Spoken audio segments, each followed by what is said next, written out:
in doing the assessments and having workshops. Everyone, for Greg, good afternoon. We are joined by Greg Mueller, who is with the Chicago Botanic Gardens and is also the head of the Global Fungal Projects, the IUCN. Today, he'll be talking about the progress and challenges of fungal conservation. It's going to be an absolute wonderful talk, and I'm sure you'll all join me giving him a warm welcome to the British Mycological Society. Thank you, Nathan. It's great to be here. Really excited to have this opportunity to talk to you all. And with that, I'm just going to get started. So lots to cover, I hope. And so we'll do that. So as Nathan mentioned, I really want to talk about kind of where we are in fungal conservation with a global focus, but also talk a little bit about some of the work that's been at least from a assessment standpoint, a documenting of species threats for Europe, and then also some work that's going on in the US. This is an example of some of the engagement we're doing with citizen scientists. So first off, what is fungal conservation? You know, it is an interdisciplinary activity. It's combining science, communications and engagement, planning, action, and politics with a goal to, you know, have the importance of fungi recognized by the public, by conservation community, land managers, policymakers, et cetera, to ensure that fungi are included in conservation actions, we have access to funding, and so that fungi are conserved. And so given this broad kind of range of activities, I thought I would do my talk today covering 4 of those. Not necessarily in equal order, but start out kind of talking about identifying species in need of attention. So this is red listing, basically. Then some efforts in engaging citizen science community and why that's important. Some more recent work on explicitly including fungi in national and international fora and policies. And then ending just talking about the need to build on this discipline of conservation mycology. So I don't have to tell anybody in this audience that fungi are important. In fact, you know, life would not exist as we know, without fungi. So, you know, seeing reports like this is from 1991 Science, disappearing mushrooms and other mass extinction. So we've had some indication for, in this case, 30 years that some fungi are threatened and needing attention. We haven't quite had the public relations program that amphibians and some other groups have. In reality, we probably don't have the dire situation that amphibians have either, but there hasn't been near the attention given to fungal conservation as for almost any animal group or plant group. And that's unfortunate because we shouldn't be surprised that some fungi are threatened because they face the same threats as animals and plants, right? They face the same threats of habitat loss. In our case, most fungi grow with some kind of partner, either as a saprotroph or as a symbiont. And so loss of that or change in that symbiotic host. Pollution, over-harvesting, climate change, all of those things impact fungi just as much as they do animals and plants. So determining which species are thriving, which are rare or declining, is really a critical first step in targeting conservation action. We never have enough money. We never have enough time. We will never have enough energy just to randomly do stuff. You know, we really need to think of how do we prioritize our action to make sure the limited time, energy, and money we have is focused to make the biggest impact, make the biggest positive impact. And many funding and conservation organizations use the IUCN Red List to prioritize their action. Unfortunately, the conservation status of the vast majority of fungi hasn't been done yet. And this has really been hindering the inclusion of fungi in conservation discussions access to funding programs, policy decisions, conservation action. So, trying to reverse that trend or trying to reverse the situation is an important aspect of the work we're doing. And progress is being made. As recently as 2013, so less than 10 years ago, there were only 3 fungi on the IUCN Global Red List, 2 lichenized ascomycetes and 1 mushroom. So currently there are 425 species on the red list, and ongoing work is greatly increasing this number. So we're hoping by the end of the year, we might have close to 1,000 species on the list. Wow, that's great, from 3 to 1,000, but there's 150,000 described species. So we still have a while to go before we have a significant number that are assessed. So I talk about red list. What is a red list assessment? And so it's simply an evaluation of the risk of extinction of a species using a comparable and objective method. The idea is that you're evaluating or estimating the potential change of a species population size over time, aiming to infer extinction risk. So simply put, if a population is stable or increasing, its risk of going extinct is low. If its population size is decreasing, it has a threat of going extinct. So the red list process is just a standardized way to assess that. But it's also important to remember that a red list assessment by itself is not sufficient for setting conservation priorities, right? It's part of a suite of factors that get put into a weighting system that then informs conservation priorities. Now, hopefully, extinction risk is a key part of that, but we also need to look at distributional factors. Is it even possible to do it? So biological factors, logistic factors, economic factors, and societal values. And I bring that up, and the example that I like to use is something that is this. So the tropial is this bird. It's the national bird of Venezuela. And there is a lot of money, a lot of effort spent each year in managing the populations of this bird. Yet it is not threatened at all, but it has such a high societal value, it is still given conservation concern, conservation priority. On the flip side, I'm not sure that there's any money being spent on maintaining populations of malaria-carrying anopheles, even if they are in decline. In fact, that's the goal, is to get them in decline. And so, threat category is important, but it's not the only issue that goes into these conservation decisions. But there's also, there's also very strong reasons to do fungal red lists. First off is, as I mentioned, it's part of the suite of things that should be put into consideration for developing priorities. Because decision makers need good information on the conservation status and trends of fungi. If you think about it, decision makers are paid to make decisions whether they have data or not. They are going to make a decision. Now, the fact that we give them good data doesn't guarantee that they're going to make the right decision, but there's a higher probability of making a right decision if they have the correct data than if they don't have any information. So super important that we get those data and get them to the right people. Importantly, these red lists, communicate the presence and value of fungi to politicians, decision makers, other stakeholders, including the public at large. When there is an update, there's usually 3 to 4 updates of the IUCN red list. There's a lot of press that's associated with it, a lot of interest on what has been added or changed on the red list. So it's really a great way to communicate about fungi.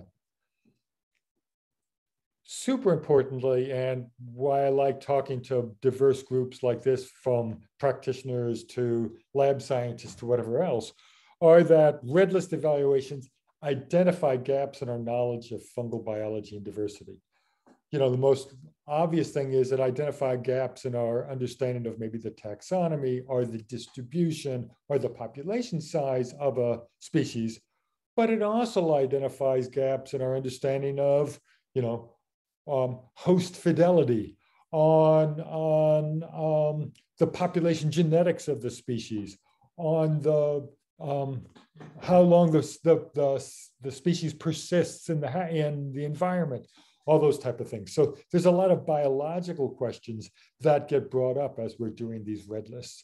And so interfacing, it's kind of an iterative process where the conservation community can identify data that we need from the more experimental mycological community, and the experimental community can hopefully learn from the conservation community on interesting questions that we need, data that would be of interesting and valuable research work to do. And then lastly, that red list document to the conservation agencies that some fungi are threatened and need attention. Again, oftentimes to even get in the door to apply for funding or to be considered, you have to show what the red list status is of a species. And red list species can be a variety of things. We usually think of threatened species of all being very rare or very uncommon, but they can be common and declining as well. And the examples I think of that works well are the two on the top. So the top is the passenger pigeon, which was an endemic North American bird. At the peak in the mid 1800s, there were 3 to 5 billion individual birds, right? It was the most common bird, probably the most common vertebrate potentially on the planet. And by 1901, the last wild bird was shot. And in 1914, Martha, who was the last living bird in captivity at the Cincinnati Zoo, died. So here we had something that went from 5 billion individuals to going extinct in,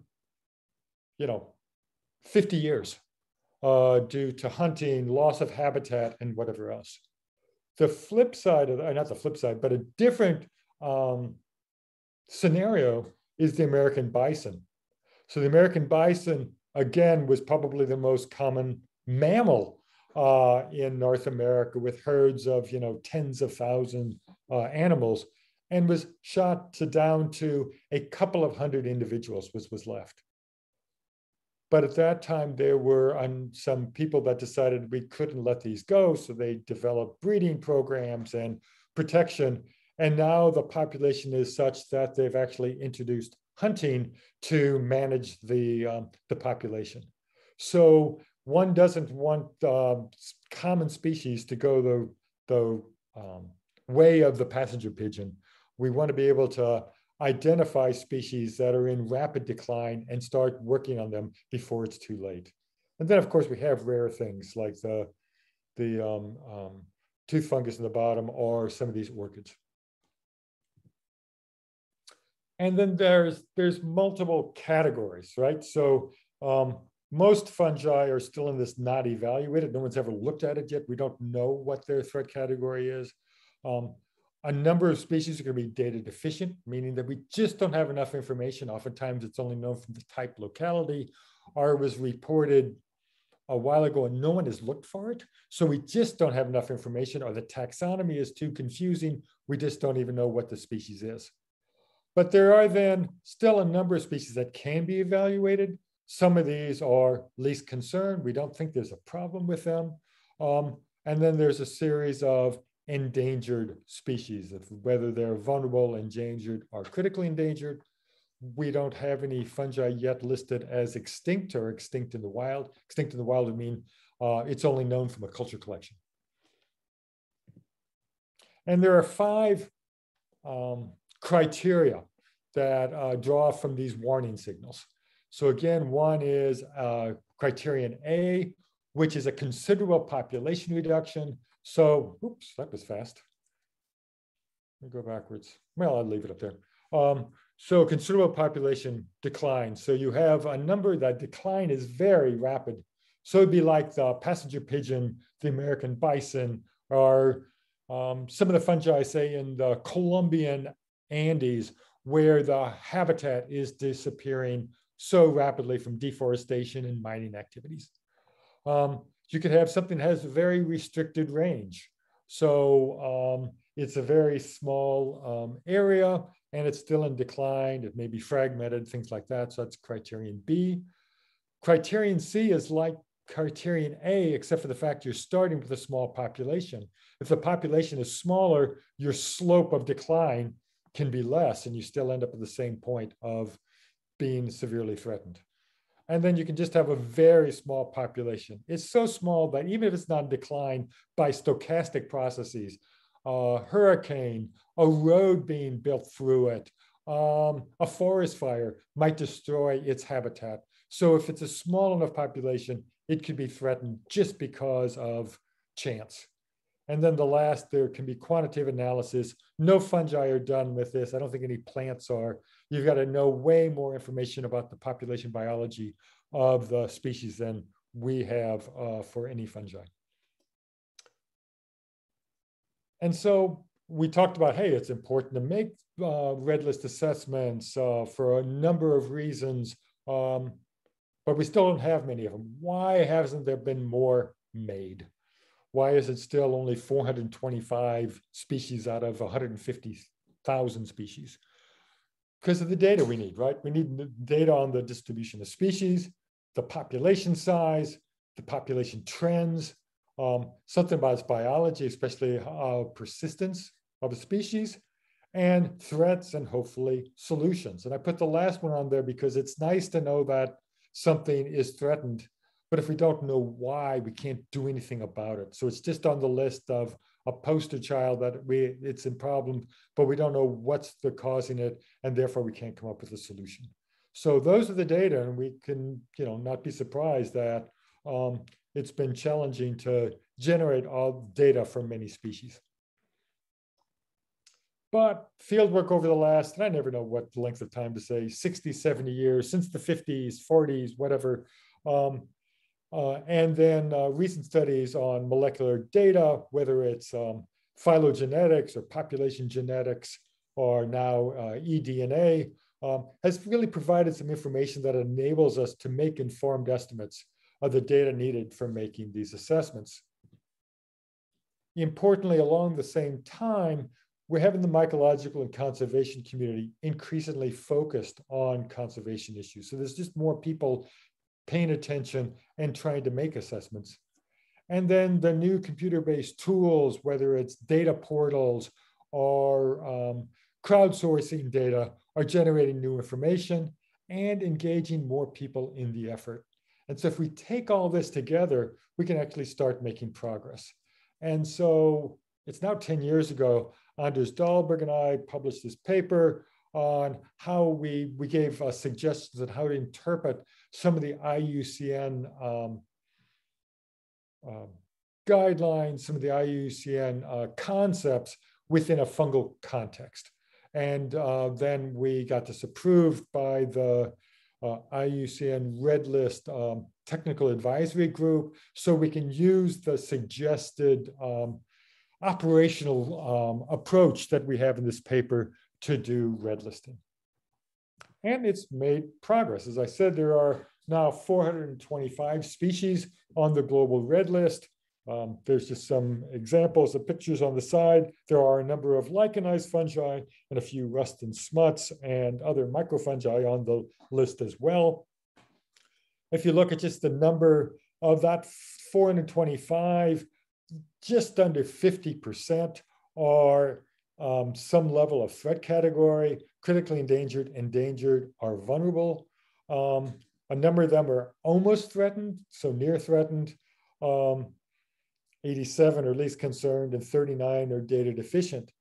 And I need to say that these aren't a random selection of fungi. So when we've been doing the assessments and having workshops to do this, we've identified species that we thought, people bring in and nominate species, the participants nominate species that they think may be in a threat category. So as we do the work, we realize that some things that we thought were going to be threatened aren't, or that we just realize that we just don't have enough data to work on it. But still, nearly 50% are identified as in one of these threat categories.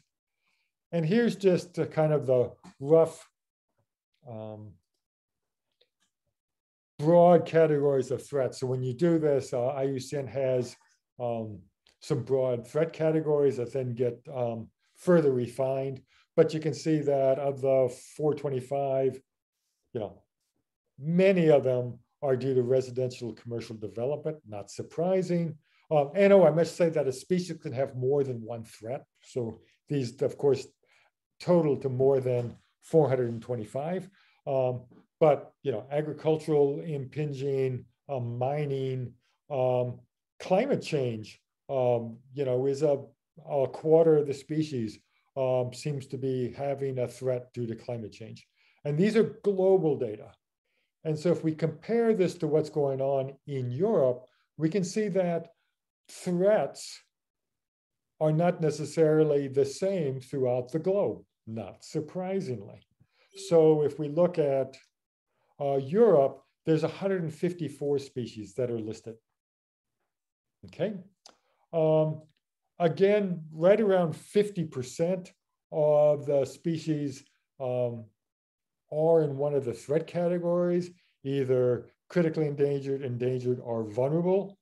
There is a big number of, about 30% were least concern, and a smaller number that are data deficient. Mainly it's because the species that were selected had more data than when we're working in Southeast Asia or someplace where we find out that we just can't do the work. And if we look at, here's just some of the pictures, again, glorious number of species. We're not just talking about little brown mushrooms.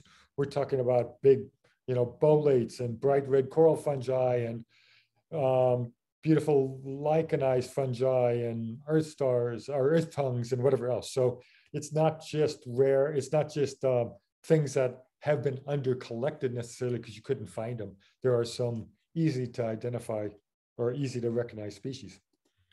And if we look at the European ones, again, not surprisingly, we see a variation in what the threats are. And if we look at a little bit more detail, so for like residential,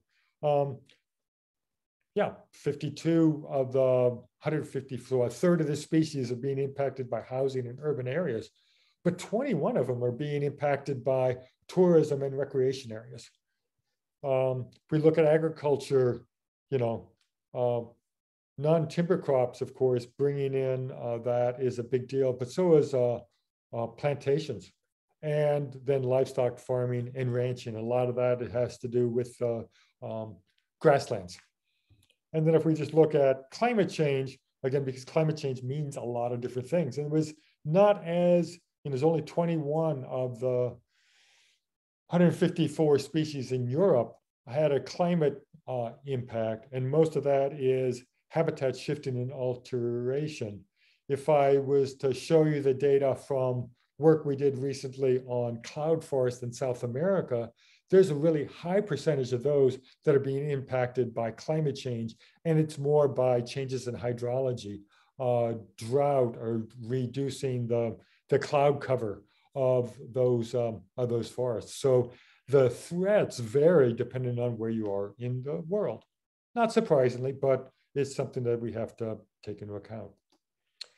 And then just to end this, as I said, we're continuing the work. So this was the part of the group that was working on the most recent European workshop we had last month. The team's still working, so there'll be about 35 to 40 additional European species on the next iteration of the red list. In July, we have a workshop for Southeast Asia with people from at least 6 different countries participating. Later in the year, we have a Colombian workshop, and then we have a sub in Northern South America, and then we have a Southern South America workshop towards the end of the year. So the work continues, and again, we're hoping to really continue to make progress in doing this. So shifting gears and talking about engagement of the amateur mycologists and other community scientists. You know, if you go back and remember, what is 2 or 3 of the, I guess the first 3 data sets that we need for doing red listing is kind of documenting the distribution of a species, making some kind of informed estimate or inference of the population size, and then inferring by various methods if this population is changing. So these are observational data. And we all know that the number of professionally employed mycologists that are actively out there doing these kind of field work, whatever, are not increasing, let's put it that way. And so engaging the community science community is critical to do our work. And because fungal diversity and distributions are still so poorly documented, you know, there's a great opportunity for discovery, for excitement, for engaging. And so engaging this community is really our best hope for documenting at scale what species are occurring, where and when, and how these patterns are changing. Example of the issue in the US, in North America, there's about 1,000 members, little over 1,200 members of the Mycological Society of America. A handful or 2 are actively engaged with kind of documenting field work, documenting diversity in that regard. But there's over 10,000 members of our amateur clubs. And so engaging them is the way we have to go. And there's some great examples of what's worked, right? So the probably, well, the best known and the oldest of that is the Fungi map program that Tom May started in and colleagues started in Australia way back when, 20 years ago or more, I guess. And this was, you know, they identified 100 species, had their field naturalists go out and document where and where didn't the species occur, and was able to actually get fine scale data on the documenting the distribution of those species. And, you know, Tom was able to then look at the impact of citizen scientists and these community scientists on this effort. So if you look at Fungarian records, I believe these are Australian Fungaria, you know, most species have 1, 2, 4 records, right? Because Fungaria are set up to document kind of taxonomic diversity. There's never enough space, whatever else. So it's great for documenting that, but I can't do much about looking at the Fungaria records and tell you what the broad distribution of a species is, what's its abundance, what its change is from Fungaria records usually. But if we look at the data that he got from the Fungi map initiative, you can see that most species have, you know, a minimum of 64, but they go up to, you know, 1,000, 2,000 records. And when you have that, you can actually start looking at distribution patterns, at abundance patterns. And if it's been done over a length of time, some changes in those data.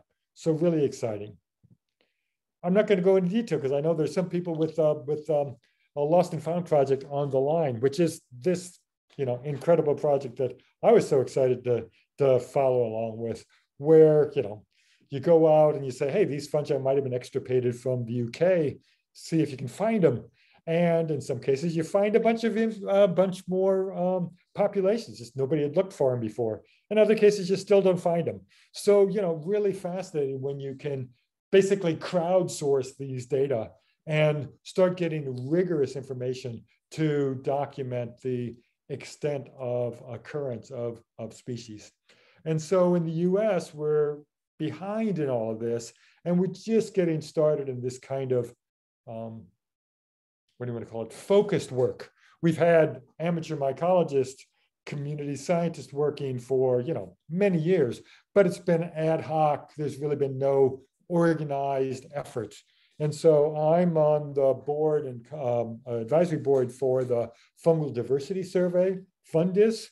And what we're doing is now providing tools, incentives, and coordination to engage the community scientists in generating data for conservation assessments, and importantly, to equip them to advocate for conservation action. And there's two main projects that we're working on right now. One's called the Rare Challenge, and you'll see that's kind of a merging of Fungi Map and Lost and Found initiative. And then something we're calling the Fungal Diversity Database. And so I'm just going to cover them really quickly. So for the one project, for the Rare Challenge project, we did a pilot in Western US, ran this last year.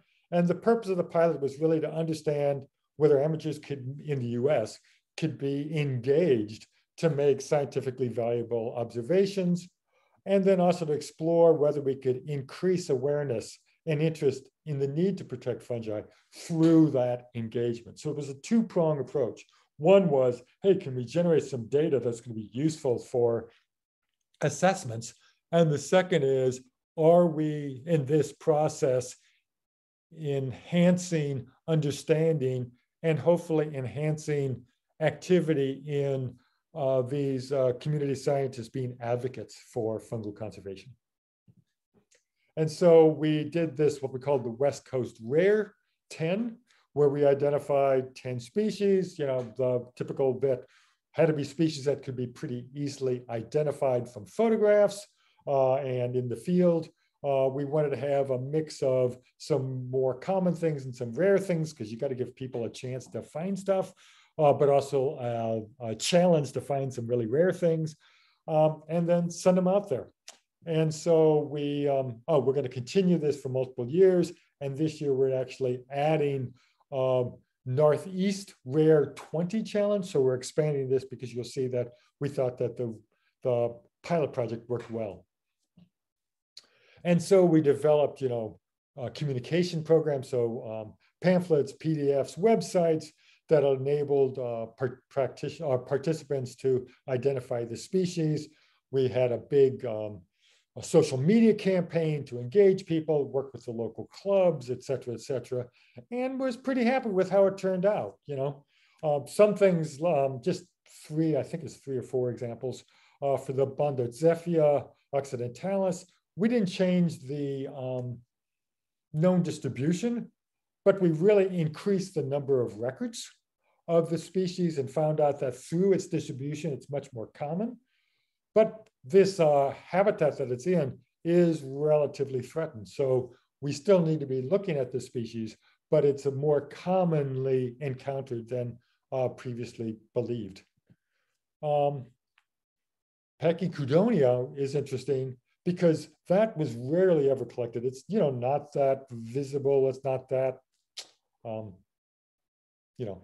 attractive a species. So by focusing people looking for it, they found a lot more. So you can see that in the last 4 years before this, it had 1 or 2 records of it coming up. And this last year in the pilot had 30. And by doing so, we actually increased the range both north and south. The biggest change we had was in Dictyocephalus, which is one of these stalked desert puffballs. And all of a sudden, we totally changed the known distribution. It was only known from some of the desert communities in Southern California. And because of the Rare Challenge, somebody found this thing in Wyoming, more than 1,000 kilometers away, posted it on the website, caught our attention, and we were able to document that that really is what it is. And so we drastically changed the distribution of the species. And then 3 of the species were not found. It's only 1 year. We know we need to look for it more. Maybe the conditions weren't correct, but at least implies that these 3 species really are quite rare. And of course, as bycatch, a bunch of other species were found along this process, so it was great. For the other part of it, we had, we queried the people that participated, and you'd see that, 92% of participants said that having the rare challenge either increased their looking for these species or inspired them in the first place to go out and look. So it really did have a positive impact on driving people for looking at these particular species. And importantly, at the same time, of those, so 30% of the participants already said they knew that it was important to document rare and threatened species, okay? But of the rest, the vast majority of them said that, hey, participating in this raised their awareness that fungi are potentially threatened, that we need to generate data to do this work. So we found that the social side of the project was also very successful, which is why we're continuing the work. So the fungal diversity database is a different approach. So iNaturalist is probably the most common, but there are other, crowdsourced data sets where people can post their images and, they're hopefully get identified. And this hasn't been updated, so it's probably even more than this, but when I made this slide, there were 3.5 million records of fungi on there. And the thing that always boggles my mind is over 300,000 people posting records. 300,000 people posting mushroom pictures, or lichen pictures, blows my mind. But we also know that the quality of the observations and the amount of metadata on those 3.5 million observations varies greatly. And that we need high quality observations with associated metadata, really for documenting the diversity, distribution, plant and habitat associations, et cetera, that make these data valuable for doing any kind of conservation work. And so the Fundus Biodiversity Database Project is set up to encourage and facilitate high quality observations. The database page gives instruction how to take good photographs.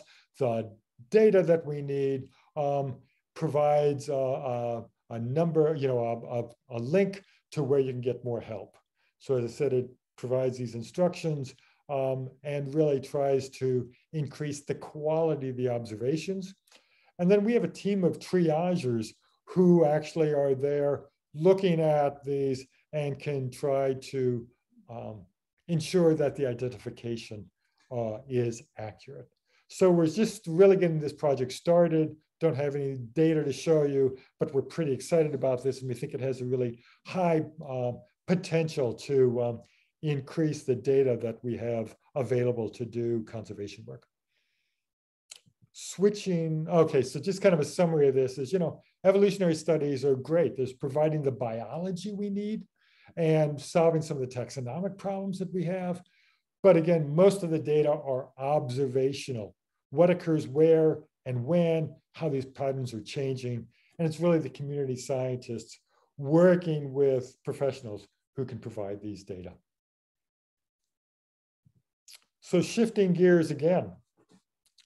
So we're doing this work. This is great. We're trying to talk to the conservation community, trying to ensure that we have the data that is needed to include fungi in policy and whatever else.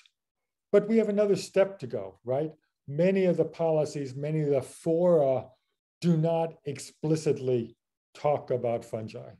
They are talking about plants and animals and flora and fauna. And so there is ongoing effort right now to try to get fungi explicitly included in these fora and policies. And there's a time sensitive right now because a couple of big things are happening this year, right? They were supposed to happen last year, they got moved to this year. So we have the post-2020 biodiversity framework that's being developed in COP15 in Kunming later this fall, and that's CBD. later this year is it Helsinki? I forgot where it is going to be the COP26, the Climate Change Summit. That's the United Nations. And then the IUCN, along with these documents, is developing the Global Species Action Plan. And so there is collaborative, what do you want to call it, a process to try to work on this. So the CBD and UN is really the efforts are being led by a team with Juliana Furci in Chile, Merlin Sheldrake here in the UK, and then Cesar Rodriguez Garato is a lawyer at New York University. And then the IUCN Fungal Conservation Committee is the ones that's really working on the UN stuff, but we're trying to parallel along with the work that Juliana and team are doing to make sure that there's a common voice and moving forward on that. So exciting work. We're cautiously optimistic that we'll be successful in getting fungi explicitly included in these documents and in these treaties and processes. And along the same line, that's kind of parallel with this, and part of it is this whole fauna, flora, and fungi initiative. And again, this is being led by Juliana, Merlin, and Cesar. But there's now over 1,000 signatories onto the initiative, and it ranges from Jane Goodall to, Joe Schmo that has been supporting of this. We encourage you, if you're interested, to go to the website, just Google fauna, flora, and fungi. And so the goal of this is really that says that the conservation community, everybody else, if they are talking about plants and animals, they need to be talking about plants, animals, and fungi, or animals, fungi, and plants. And if they're talking about fauna and flora, it needs to be fauna, flora, and fungi, so that we do have fungi included. As Juliana likes to talk about, it's mycologically inclusive language. And then the last thing in my last couple of minutes I want to mention is continued effort. So this paper came out in 2018, led by Tom May, but a number of people, including potentially some people on the line today, signed off on it or were co-authors on this.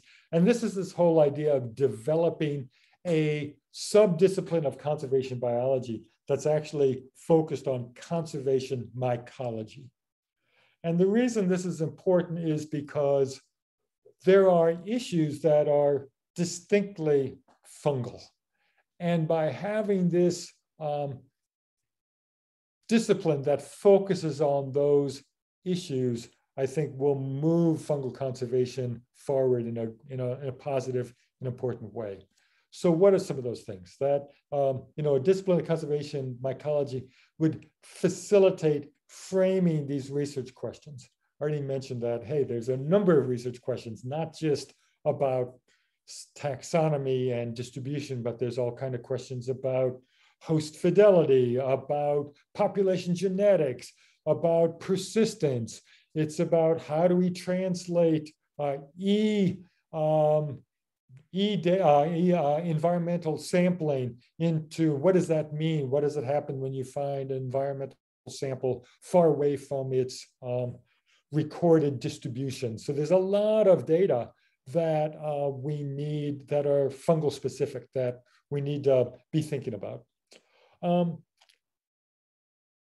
Currently, fungal, most conservation work is kind of there's a bimodal distribution of effort. It's either at a single species or it's at the landscape and habitat level. But we know that fungi usually don't occur in isolation. It occurs with, some kind of plant or animal partner. So really, how do we start thinking about conservation issues where we're looking not at a single species approach, but at least at a dual or a multi-species approach, recognizing that neither the plant or animal or the fungus is growing independently of the other. And so we need to be thinking about how we look at these kind of true combined organisms that are functioning together. Need to recognize that practice developed for other organisms in ecosystem management may not be optimal for fungi. So, people tell me, oh, if we just save the habitat, we're going to save the fungi.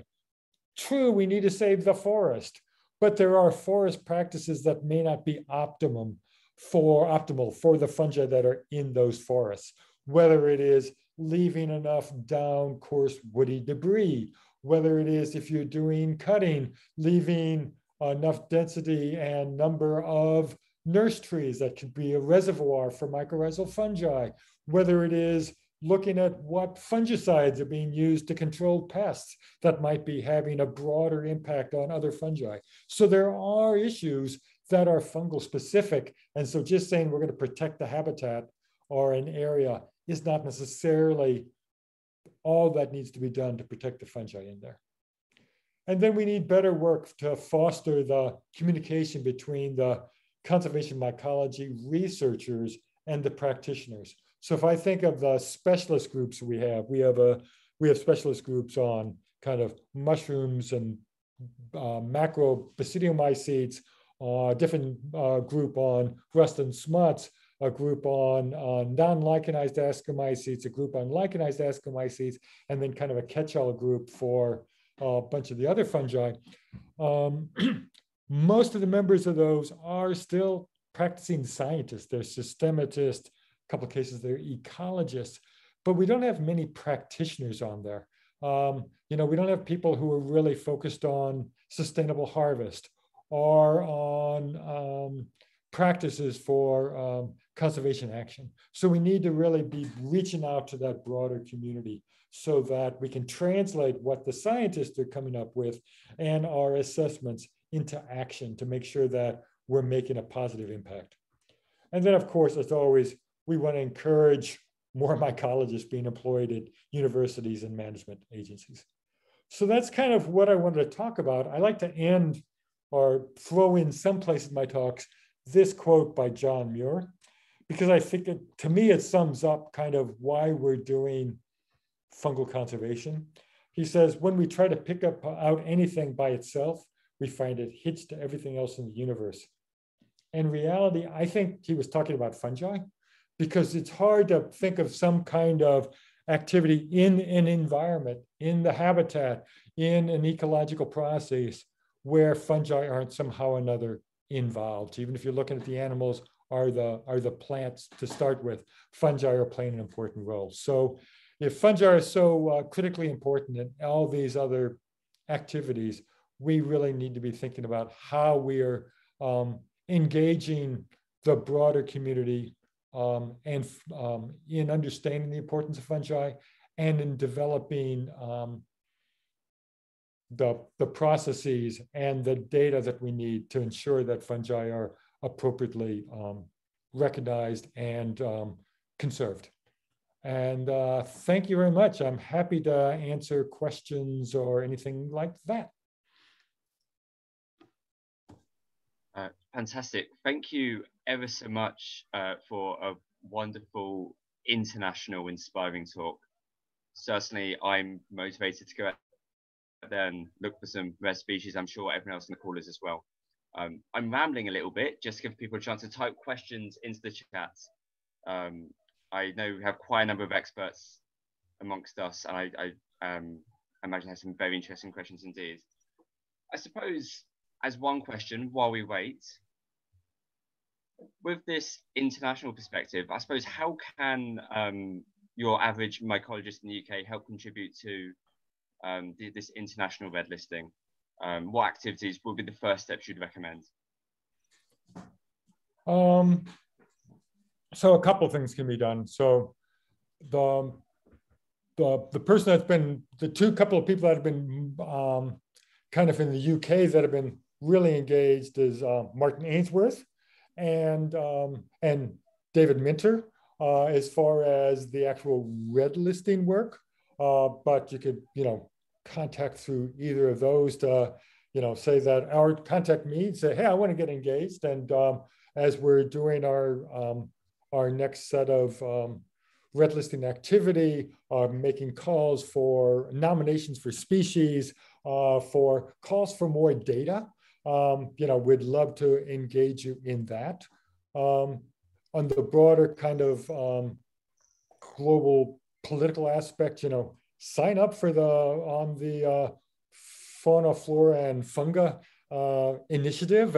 Put your name up there and get part of that and see what's going on with that set of activities. So I think that's all great. I think really being advocates and speaking out for when people are talking about flora and fauna, remind them that the fungi are out there as well. I think words matter, and getting people to start thinking about fungi and having them front of mind. And at first it takes a little while. Even in the IUCN world, 7-8 years ago, I'm on the steering committee for the species survival committee, and they would look at me and they'd say, oh, flora and fauna and or animals, plants, and fungi, and they'd kind of have to think about it and kind of have a smile on their face to remember that they brought it up. And now it's just it's done. They don't think of it as a second thought. It just comes out of their tongue. So it takes a little while to get people used to it, but eventually it becomes the norm, and that's what we're trying to do. Fantastic. We've got some questions coming in now. Brian Douglas says, great talk, Greg, thanks. Most IUCN compliant assessments rely on decline rather than just population size. But there are little data on fungal population decline or habitat decline in the UK. Do you have any ideas on how can citizen scientists contribute to gathering data for population decline or habitat decline? Yeah, for the UK situation, it's of course very different than what we're doing in Colombia or in Indonesia, where there is massive.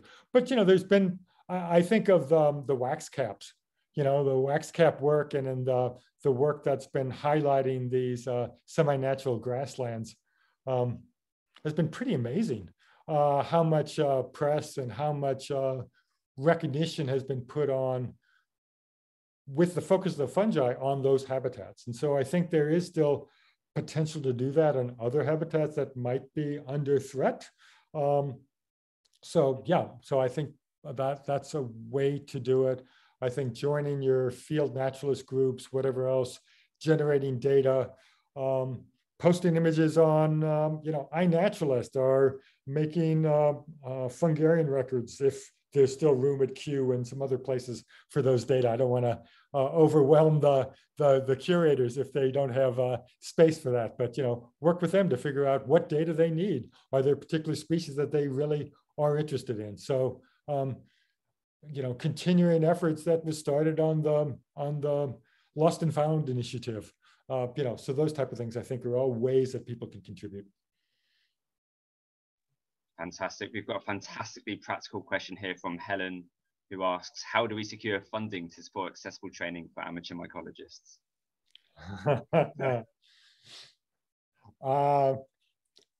I know if European funding sources are totally different than North American ones, so I'm not going to speak to that.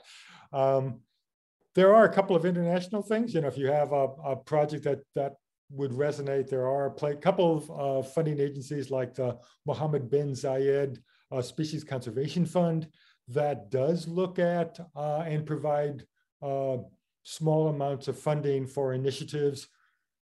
Whether the work in the UK is going to raise to what they view, I don't know the answer to that, but there are a few places like that. But I'm going to have to let one of the experts on European funding sources answer that one. Fantastic. I will say that the BMS does provide small grants, which are a way of perhaps accessing some funding. And there are also grants available from the Fungal Education Outreach Committee for UK Fungus Day. We've got some fantastic commenting coming in from David Hawksworth. Shocking. I can always leave it for David to come up with some good questions. Yes. First mentions the need for government delegates to push mycology. Do you have any thoughts on that, perhaps? Yeah, so if you have anybody has inroads to help influence the UK delegates, or if you're from a different country, your country's delegates that are going to be attending, any of the COPs, the one in Yunnan or the one in Helsinki on climate, try to influence them and try to get them to recognize the importance of including fungi explicitly in the documents that are going to be produced. And then at your own, national level, do the same thing for national policy, national fora. Fantastic. We've just got a question coming from Gareth Griffith, who asks, do you think that presence of macrofungi by eDNA in absence of food body data will be admissible in IUCN assessments anytime soon? Yeah, I was waiting for somebody to ask an E one, and I was going to talk about Gareth's work that he's done, because I think at least some of the way that eDNA has been great at is within an area that one suspects a species occurs. Documenting that with eDNA seems to be a good, valid way to do that. I think that the trick with eDNA first, like expanding its range, or the fact that it's found is that from an IUCN perspective, we're looking at mature individuals, and those are defined as individuals that are capable of reproducing.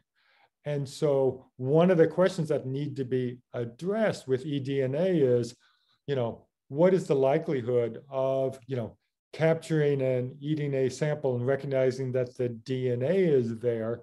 Is that a experiment? Has that species become established at that site, or is it, ephemeral? It just happened to be there and it's not going to become established. And if it is, or conditions in such a situation that it will actually be able to complete its life cycle, be able to produce whatever kind of sporocarp or spore-bearing structure and actually reproduce. And so just an eDNA sample on its own is probably not going to be done. And I think an example of that, not to go on too long, is Brigidoporus nobilissimus, this big, one of the largest known sporocarps known. It's this thing grows on old growth forest in the Pacific Northwest of North America. The conchs can be, 130 kilograms in size. So there's big, we know them all. There's about 103, 105 known sporocarps total. When eDNA was out there, they found out that the DNA can be found in lots and lots of small trees. And it only grows on large old growth trees. The only place it sporulates or develops the sporocarp is on old growth trees. It's growing as a latent whatever, commensalate or whatever, in a bunch of the trees around there, and on different species. The question is, are those trees going to grow up to be large enough? And are the conditions going to be right? So the fact that it's common throughout the habitat in DNA doesn't count from a conservation assessment, because we have no way. It's like a seed bank, right? You can have lots and lots of seeds be blown around or being someplace. They may never, ever develop. And so we can really only go from those that are, that we're detecting. I guess that's a long answer, but that's where we are so far. That's one of those questions that we need further research on.